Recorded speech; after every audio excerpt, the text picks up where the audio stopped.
Hey guys, it's the AK Geek here, and today we're going to be answering the question: are 5.56 AKs truly unreliable?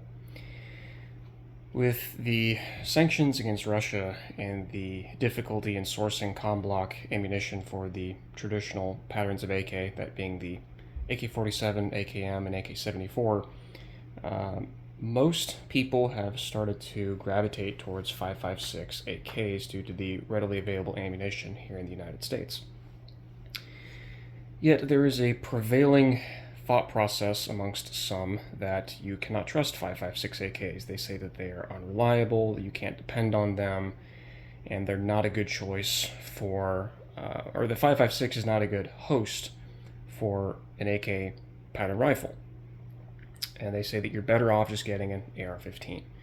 Now, while I do understand the sentiment of saying that people should just get an AR-15 if they want a 5.56 rifle simply because the AR-15 is America's rifle, but if you're an AK fan like me, and you want to be able to shoot a readily available round in the United States, 5.56 AKs are a good option in my opinion, and I'm going to be addressing the modern FUD lore, at least I believe it's modern FUD lore, and for those that say the 5.56 AKs are unreliable, we're going to address their common talking points and basically show you how bunk that thought process really is.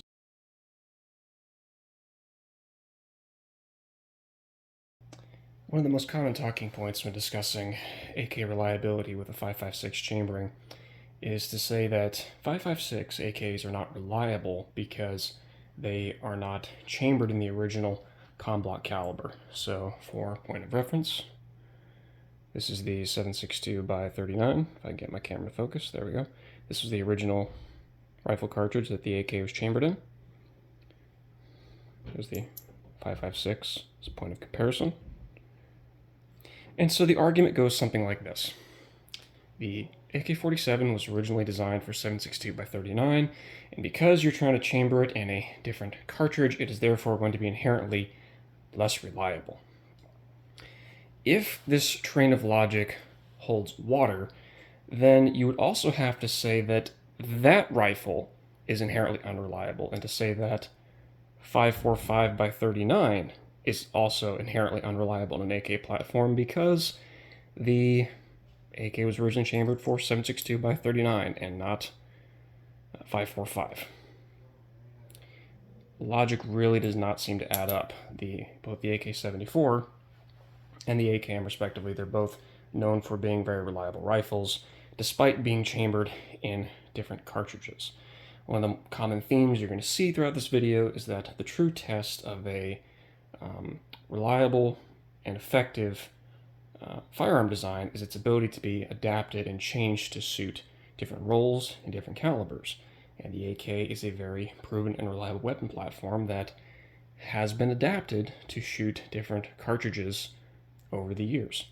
So again, to say that 5.56 AKs are unreliable because the AK was originally designed for 7.62 by 39, you're also saying that the AK-74 is inherently unreliable and the 5.45 is inherently unreliable. You're also saying things like the Romanian PSL or the Zastava M91. Both rifles chambered in 7.62 by 54 Rin. Those are essentially just big AKs. You're also saying things like the Khalil Sniper, for instance, chambered in 308. That's inherently unreliable because, again, you have an AK chambered in a different caliber other than 7.62 by 39. It really does not hold water when that is put up to scrutiny. Hey guys, this is Editing Sam here. To further illustrate the point that I'm trying to make, let's put it in a more familiar context to those who might not be used to the AK platform. Let's take a look at the AR-15 for a minute. The AR-15, America's most popular rifle, chambered in 5.56 NATO. Using this same logic as illustrated before, you would not be able to say that the AR-15 is an inherently reliable rifle chambered in 5.56. Why is that, you might be asking? Well, because the AR-15 is actually a descendant of its parent design, that being the AR-10. The AR pattern of rifle was originally designed for 7.62 by 51 NATO. 5.56 chambering came into the AR family a little bit later. It was not the original cartridge that the platform was designed around. So if we're going to use this same logic for the AK, we also have to apply it to the AR-15. And as you can see here, this does not hold water because the AR-15 is a very proven and reliable weapon system chambered in 5.56.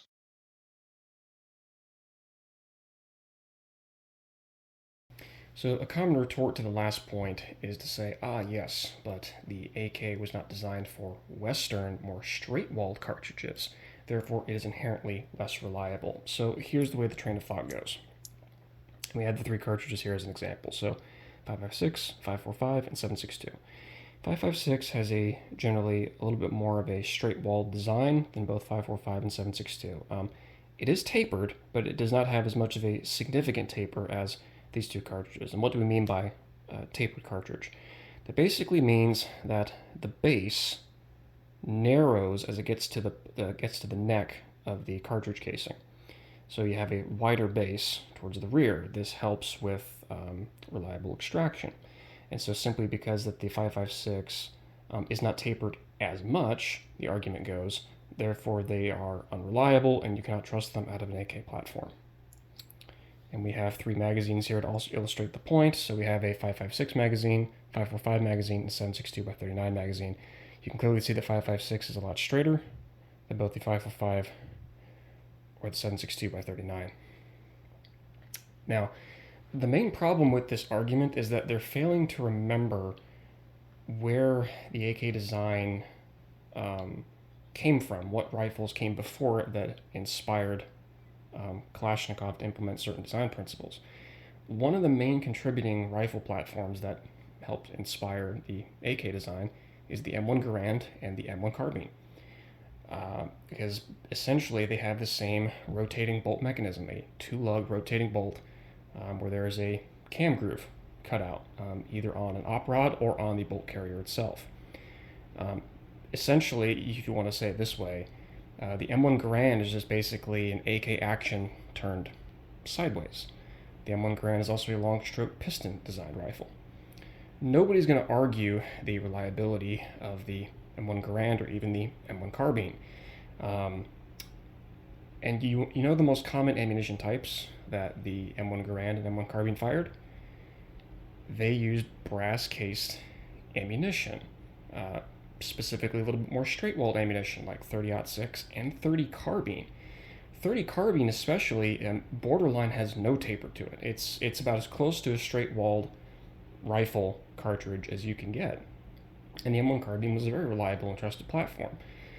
Now, a lot of the reliability reports of the M1 carbine usually can extend up to the magazines. The M1 carbine really did not have a very good magazine design, but generally speaking, both of those rifles fed and functioned fine with relatively straighter walled cases like 30-06 and 30 carbine. So to say that the 8K can't function with these more straight walled cartridges is just complete ignorance, and we're going to illustrate this point in the next talking point. But to say that the AK cannot function with these cartridges is completely ignoring the legacy designs that helped inspire the AK's design. Would also like to add on to this previous point by clarifying exactly why the AK family is most commonly known for using steel cased ammunition and not brass cased ammunition.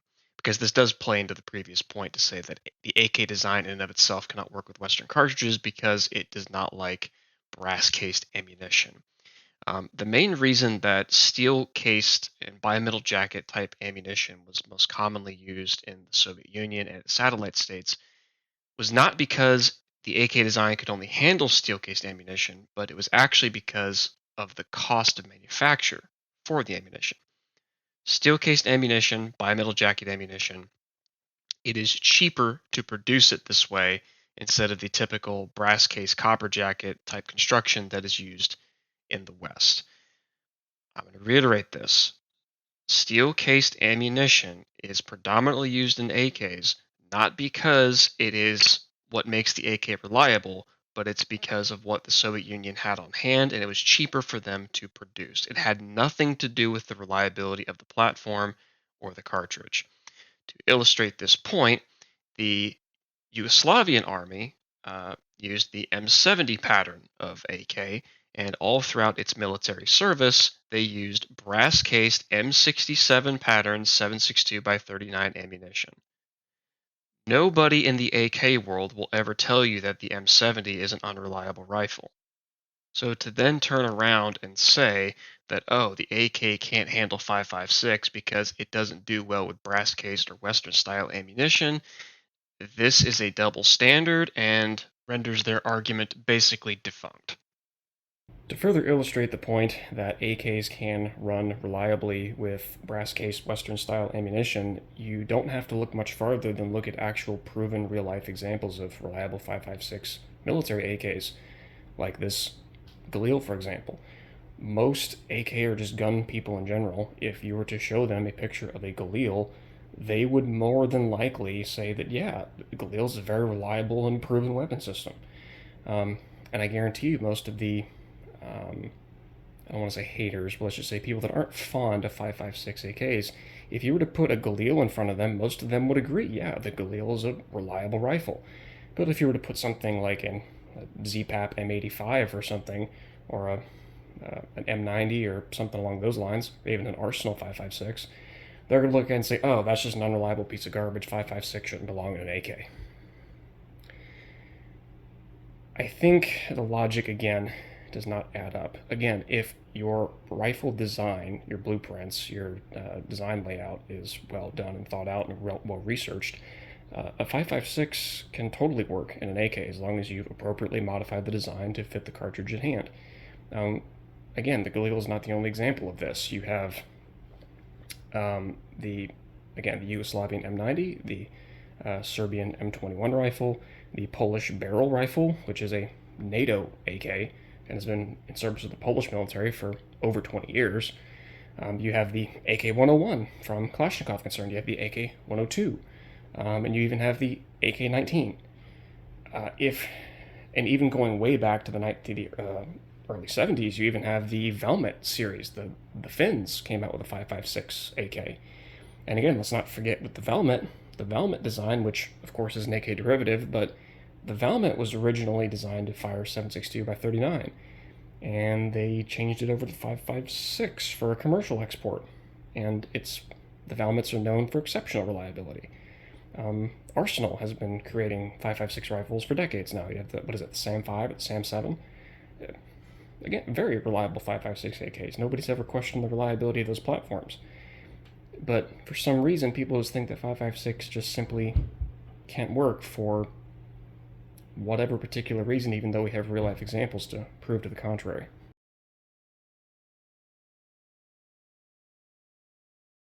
So at the end of the day, is there really any valid reason to say that 5.56 AKs are unreliable?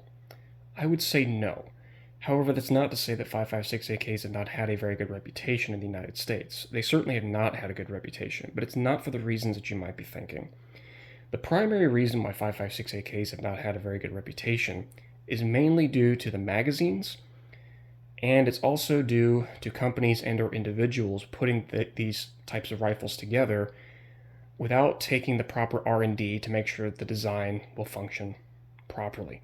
Again, the true test of a reliable and modular and flexible weapon system is its ability to be changed and modified to suit different tasks, and that includes being chambered in different cartridges. And the AK has definitely proven its ability to be modified and changed to suit different cartridge types. Again, we've had AKs chambered in 5.56, we've had them chambered in 308, 30-06, 8mm, 9mm, and heck, even in Brandon Herrera's case, 50 BMG. So the AK definitely has no problem being tweaked and modified to suit different roles. But ultimately, what it comes down to is that throughout the history of this type of rifle in the United States, there has been no common magazine type between the different variants. Within, let's say, the past 5 to 6 years, some of the most common 5.56 AKs you'll find on the market are the Serbian variety, like this M90, the Polish variety, like the barrels. Then we've been seeing things like the Palmetto State Armories that have been out there with their clones of the AK-102 and AK-101.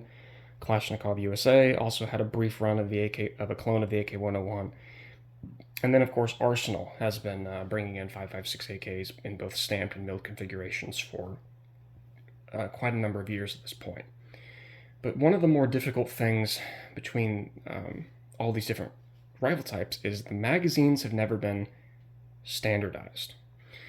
Unlike the AK-74 and the AKM,